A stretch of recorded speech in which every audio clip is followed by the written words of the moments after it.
Друзья, всем привет!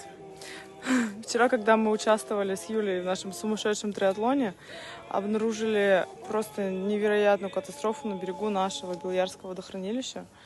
Все в мусоре, столько пластика, я не знаю, столько баночек, скляночек от рыбаков, они, кстати, сидят. Бутылок, которые я не знаю, сколько лет здесь лежат. У меня вообще шок. Мы сегодня вооружились пакетами, и вот вдвоем собираем. Просто по лесу ходим и собираем по берегу пластик, бутылки, которые тут лежат не знаю сколько лет. Пожалуйста, не будьте свиньями, люди. Вы же люди.